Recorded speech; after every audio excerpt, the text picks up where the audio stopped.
కథా ప్రారంభ.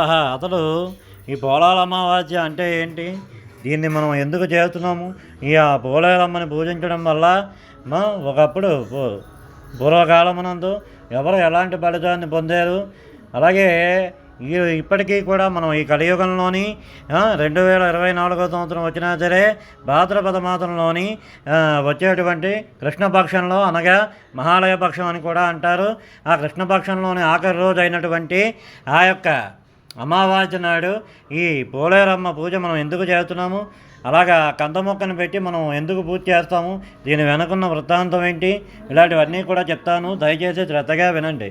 పూర్వకాలమునందు ఒక ఊరినందు కాశీపట్టణమునందు ఒక గ్రామంలోని ఒక 7 అన్నదమ్ములు ఉండేవారు. ఆ 7 అన్నదమ్ములకి కూడా శుభ్రంగా వివాహం పూర్తయ్యి చక్కగా వాళ్ళ భార్యలందరూ కూడా ఇంటికి వచ్చారు. 7 భార్యలు కూడా ఇంటికి వచ్చారు, అన్నదమ్ముల భార్యలందరూ కూడా.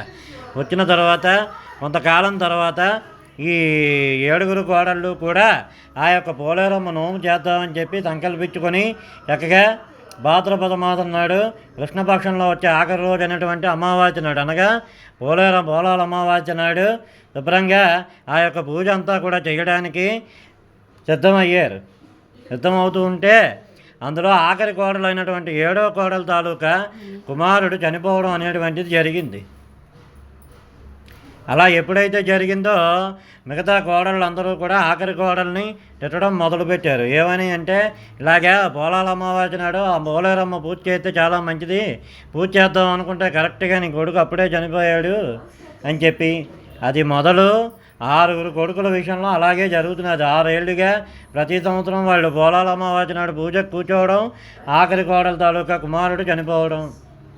చనిపోయిన తర్వాత ఆ కుమారుడిని తీసుకెళ్ళి శుభ్రంగా పెట్టిన శ్మశానానికి తీసుకెళ్ళి, అర్థమైందంటే ఇలా జరుగుతూ ఉంటే 7వ సంవత్సరంలో ఏమైందంటే, ఆవిడ కొడుకుని మళ్ళా పోలాల అమావాస్య వస్తున్నది కదా, ఆవిడేమొచ్చి చక్కగా మళ్ళీ పూజకి ఆఖరి కోడలు కూడా తయారైంది. యుద్ధం అయ్యేసరికి ఆ కొడుకు యథాప్రకారంగా ముందు 6 కుమారులాగే ఆ పోలాల అమావాస్య నాడే చనిపోయాడు. అయితే ఈ విషయం బయటకు చెప్తే ఎక్కడ తన ఆడపడుచులందరూ, మిగతా కోడళ్ళందరూ కూడా తోటి కోడళ్ళు తిడతారని భయపడి ఆ ఆఖరి కోడలు ఏం చేసిందంటే, ఆ కుమారుడిని ఇంట్లోనే పెట్టి తలుపులేసి చక్కగా గ్రామ చివర ఉన్నటువంటి ఆ పోలేరమ్మ ఆలయానికి వెళ్ళి ఆ యొక్క పోలాల అమావాస్య పూజ చేసింది. పూజ అయిపోయిన తర్వాత యథాప్రకారంగా అమ్మవారి ప్రసాదం తీసుకొని ఆ కథా అక్షింతలు తల మీద వేసుకొని ఆ బ్రహ్మణోత్తములకు దక్షిణ తాంబూలాలు ఇచ్చి వాళ్ళ ఆశీర్వాదం కూడా తీసుకొని, అలాగే ఇంట్లో వాళ్ళ భర్తల ఆశీర్వాదం కూడా తీసుకొని, అత్తమామల ఆశీర్వాదం కూడా తీసుకొని యథాప్రకారంగా అందరూ తిరిగి వచ్చారు. ఆ 7వ కోడలు కూడా అదే ప్రకారంగా ఇంటికి తిరిగి వచ్చి అందరూ కూడా లోపలికి వెళ్ళిపోయిన తర్వాత ఆఖరి కొడుకుని, ఆ 7వ కొడుకుని తన భుజం మీద వేసుకుని ఆ కథా అక్షింతలు అవి పట్టుకొని యథాప్రకారంగా మళ్ళీ ఆ గ్రామ చివరలో ఉన్నటువంటి ఆ పోలేరమ్మ దేవాలయానికి వెళ్ళింది. ఆవిడ వెళ్ళి అమ్మవారి ముందు కూర్చొని ఆ పిల్లల్ని పడుకోబెట్టి ఏడుస్తున్నది.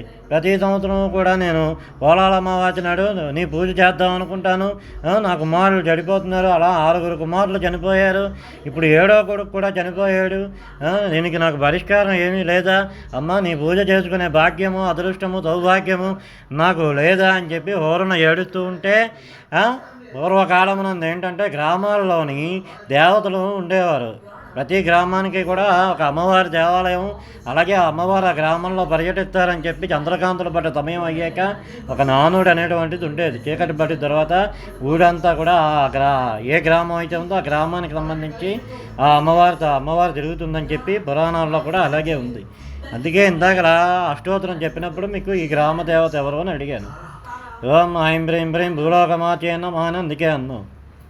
అలాగా తిరుగుతూ ఆ అమ్మవారు ఏమంచి ఆఖరి కోడల్ని చూసింది, ఏడుస్తూ ఉన్న కోడల్ని చూసి ఎందుకమ్మా ఏడుతున్నావు అని చెప్పి అడిగితే, అమ్మా నేను ఏ జన్మలో చేసుకున్న పాపమో తెలియదు, ఎవరికి నేను అన్యాయం చేసాం, ఎక్కడ ఏం జరిగిందో నాకు తెలియదు, ప్రతి సంవత్సరం కూడా నేను నోచుకుందామని నేను తయారవ్వడం, మిగతా కోడళ్ళందరూ కూడా నా కొడుకు చనిపోగానే తిట్టడం, ఇలాంటివన్నీ కూడా జరుగుతున్నాయి. ఆఖరికి 7వ కుమారుడైన ఈ బాలుడు కూడా చనిపోయాడు.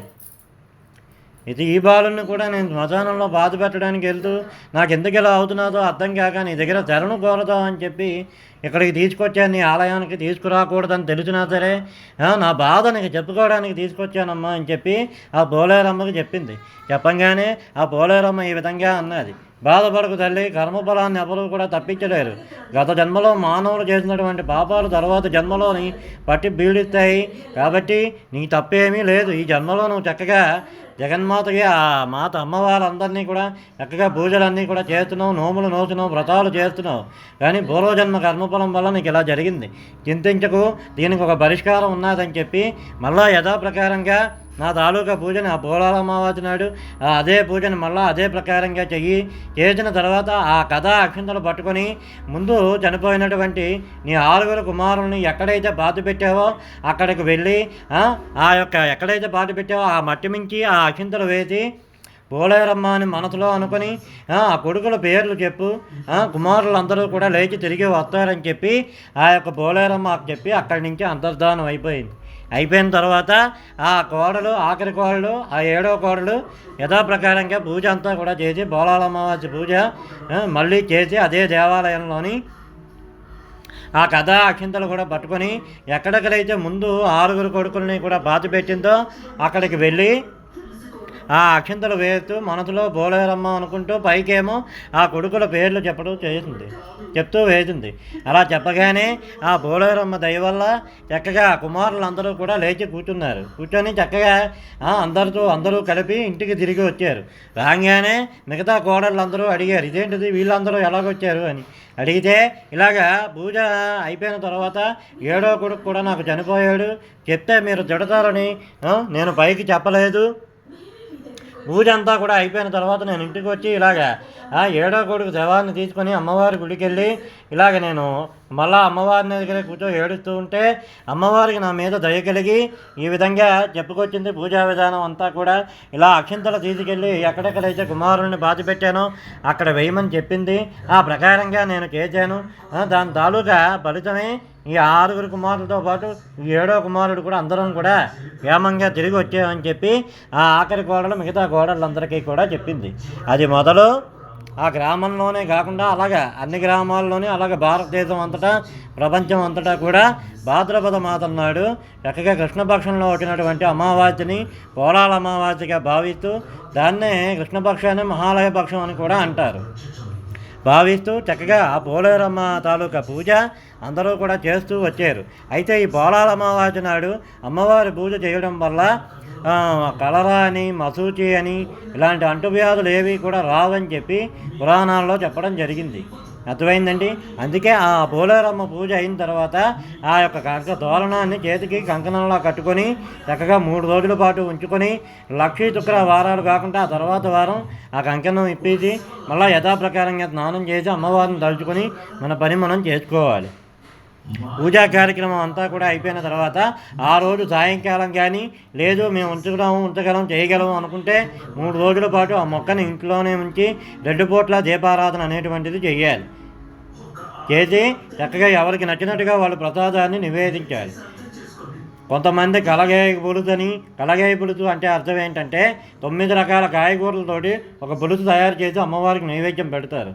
అలాగే ఆయా మతాల వారు బ్రాహ్మణ, క్షత్రియ, వైశ్య, శూద్ర, కరణాలు ఎవరైనా సరే ఎవరికి తగ్గట్టుగా వాళ్ళు అమ్మవారికి ఏ ప్రసాదం అయితే పాలతో చేసిన ప్రసాదం, పరవాన్నం కానీ పాయాసం కానీ ప్రసాదం కానీ ఏదైనా సరే, గోధుమ నూకతో చేసిన ప్రసాదం కానీ నెయ్యితో చేసింది కానీ ఏదైనా సరే ఎవరి శక్తానుసారం వాళ్ళు అమ్మవారికి నివేదన చేయాలి. ఈ ప్రకారంగా ఎవరైతే చేస్తారో తప్పకుండా పోలేరమ్మ ఆతిథ్యులు ఉంటాయని, అలాగే స్త్రీలు వివాహమైన స్త్రీలు ఈ పూజ చేయడం వల్ల వారికి కానీ వారి పిల్లలకు కానీ ఎలాంటి అంటువ్యాధులు రావని, అలాగే నెలసరి సమస్యలు కూడా తగ్గుతాయని చెప్పి ఆ పోలేరమ్మవారి పురాణంలోని చక్కగా చెప్పడం అనేటువంటిది జరిగింది.